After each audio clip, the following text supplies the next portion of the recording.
America के पूर्व राष्ट्रपति डोनाल्ड ट्रंप के कार्यकाल के दौरान भारत और अमेरिका के रिश्तों में खूब गर्मजोशी देखने को मिली।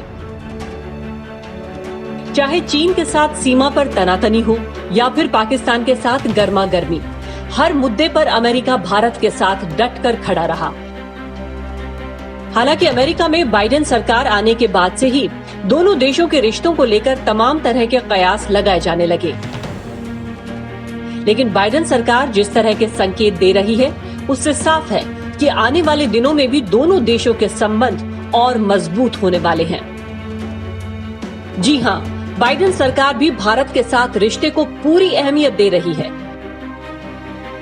हाल ही में अमेरिकी राष्ट्रपति जो बाइडेन ने भारत के प्रधानमंत्री नरेंद्र मोदी समेत दुनिया के 40 नेताओं को जलवायु परिवर्तन से निपटने पर बातचीत के मकसद से आयोजित होने वाले शिखर सम्मेलन के लिए आमंत्रित किया है। लेकिन इस बैठक के लिए पाकिस्तान के पीएम इमरान खान को न्योता नहीं मिला है।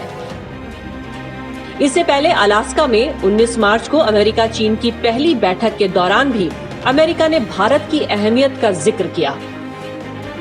हालांकि भारत को लेकर अमेरिका की राय चीन को रास नहीं आई। रिपोर्ट्स के मुताबिक अलास्का में हुई बैठक में अमेरिका के इस अहम साझेदार के रूप में भारत का जिक्र चीन के गले नहीं उतरा।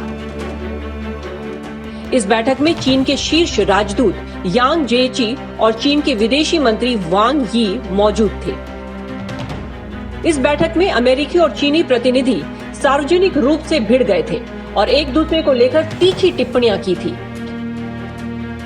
इस बैठक से बाइडेन सरकार ने 2 टूक संदेश देकर ये साफ कर दिया कि उनकी सरकार ओबामा 2 नहीं होगी, जैसा कई विश्लेषक कयास लगा रहे थे। साल 2009 में अमेरिका के तत्कालीन राष्ट्रपति बराक ओबामा और चीनी प्रतिनिधि हू जिनताओ की मुलाकात के बाद जारी किए गए बयान में भारत और पाकिस्तान को आपसी रिश्ते सुधारने की नसीहत दी गई थी। भारत ने इसे लेकर कड़ी आपत्ति जताई थी और कहा था कि इस मामले में किसी तीसरे देश को दखल देने की जरूरत नहीं है। इससे पहले 12 मार्च को अमेरिका, जापान, ऑस्ट्रेलिया और भारत ने क्वाड समिट में हिस्सा लिया था।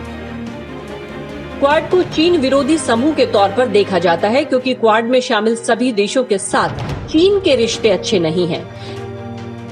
क्वाड की बैठक को लेकर भी चीन की सेना की ओर से तीखी प्रतिक्रिया सामने आ चुकी है।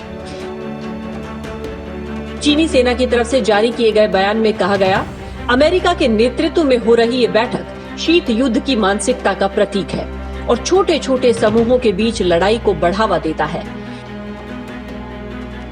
चीन ने कहा था, अमेरिका भू रणनीतिक खेल खेलने और चीन की कथित चुनौती का इस्तेमाल सीमित समूह बनाने में कर रहा है और इससे क्षेत्र में देशों को एक दूसरे के खिलाफ उकसाया जा रहा है। Bureau report.